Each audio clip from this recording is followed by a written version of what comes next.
Hello अस्सलाम वालेकुम। आज के वीडियो में हम आपको उन धमाका खिज़ तब्दीलियों के बारे में बताएंगे जिनका ऐलान प्राइम मिनिस्टर ने इस हफ्ते किया है।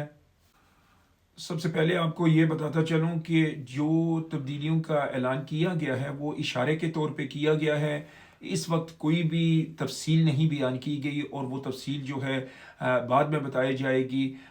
इस वीडियो में हम आपको उन जो इशारे किए गए हैं उनके बारे में बताएंगे ताकि आप अपनी जो भी तैयारी करनी है वो पहले से कर लें और इन इन तब्दीलियों से अगर अपना बचाव करवा सकते हैं तो करवाएं। तो आपको सबसे पहले फैमिली वीज़ा की तब्दीलियों के बारे में बताएं। तो उसके बारे में ये कहा गया है कि जो अभी 5 ईयर रूट है उसको तब्दील किया जाएगा और सभी लोगों को 10 साल की मुद्दत जो है पूरी करनी पड़ेगी इंडेफिनिट लीव मुस्तहिक होने के लिए। और हमसे जो आम तौर पे अभी सवाल पूछा जा रहा है वो ये है कि अगर मैं ऑलरेडी यूके में हूँ और 5 ईयर रूट पे हूँ तो क्या इससे मुझे कोई फ़र्क पड़ेगा या नहीं। इसकी तफसील के बारे में तो कोई पता नहीं है।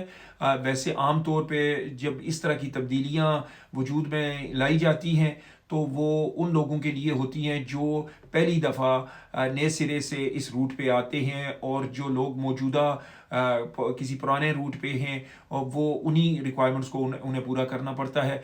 मगर हम मुकम्मल तौर पे ये नहीं कह सकते।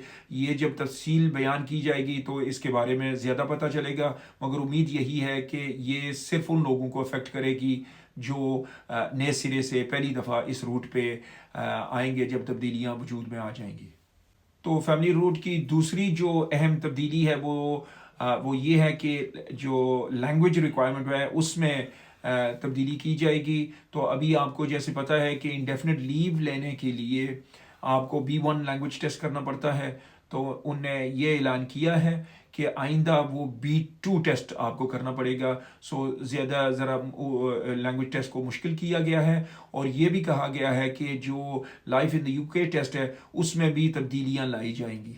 तो इसके साथ साथ नेशनलिटी पे क्या असरात आएंगे तो वो भी ये हो जाएगा कि उसके लिए 10 साल का इंतज़ार करना पड़ेगा नेशनलिटी लेने के लिए। और अगेन लैंग्वेज टेस्ट तो वही होंगे फिर जो नया life in the UK test होगा और B2 लैंग्वेज टेस्ट। तो स्किल वर्कर की जो तब्दीलियों का ऐलान किया गया है उसमें सबसे अहम तो ये है कि उनके लिए भी आइंदा 10 साल मुकम्मल करने पड़ेंगे सेटलमेंट लेने के लिए।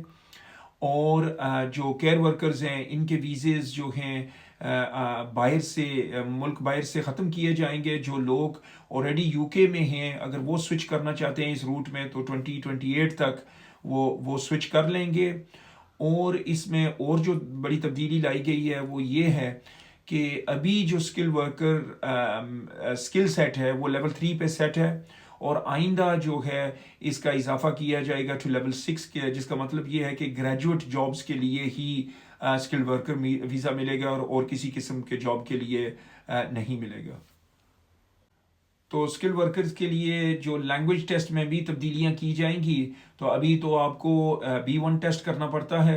तो आइंदा आपको स्किल वर्कर वीज़ा लेने के लिए B2 टेस्ट जो है वो करना पड़ेगा और उसमें वो चारों जो कंपोनेंट्स हैं वो पूरे करने पड़ेंगे: रीडिंग, राइटिंग, लिसनिंग और स्पीकिंग। तो स्टूडेंट्स के लिए भी कुछ तब्दीलियों का ऐलान किया गया है। तो सबसे अहम ये है कि अभी जो स्टूडेंट्स यूके में ग्रेजुएट करते हैं वो ग्रेजुएट रूट पे जाएं तो उन्हें 2 साल का वीज़ा मिलता है। तो आइंदा इसमें कमी की जाएगी और सिर्फ 18 माह का वीज़ा आपको मिलेगा।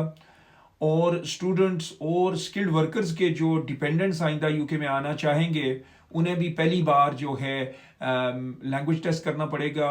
इब्तदा में A1 लैंग्वेज टेस्ट करना पड़ेगा, फिर किसी एक्सटेंशन के लिए उन्हें A2 करना पड़ेगा और जब सेटलमेंट लेना चाहेंगे तो उसमें B2 लैंग्वेज टेस्ट जो है उन्हें करना पड़ेगा। तो जिन चीज़ों के बारे में आपको इतला दी है ये जो हैं मेन सुर्खियां हैं। और आपको जैसे बताया गया है इस वक्त कोई भी तफसील जो है होम ऑफिस ने बयान नहीं की। تو آپ اگر ان کیٹیگریز میں ویزا اپلائی کرنا چاہتے ہیں تو ہمارا مشورہ یہی ہوگا کہ جلد از جلد آپ اپنی اپلیکیشن جمع کروائیں اور ان تبدیلیوں سے پہلے کروائیں تاکہ ان تبدیلیوں سے آپ کا بچاؤ ہو سکے۔ اور جب بھی ہوم آفس نے کوئی بھی تفصیل نشر کی تو ہم آپ کو اس کی اطلاع پہنچائیں گے، اور اگر آپ کو کسی بھی امیگریشن قوانین کے بارے میں یا کسی بھی اپلیکیشن کے لیے مدد چاہیے تو آپ ہماری ٹیم سے رجوع کر سکتے ہیں۔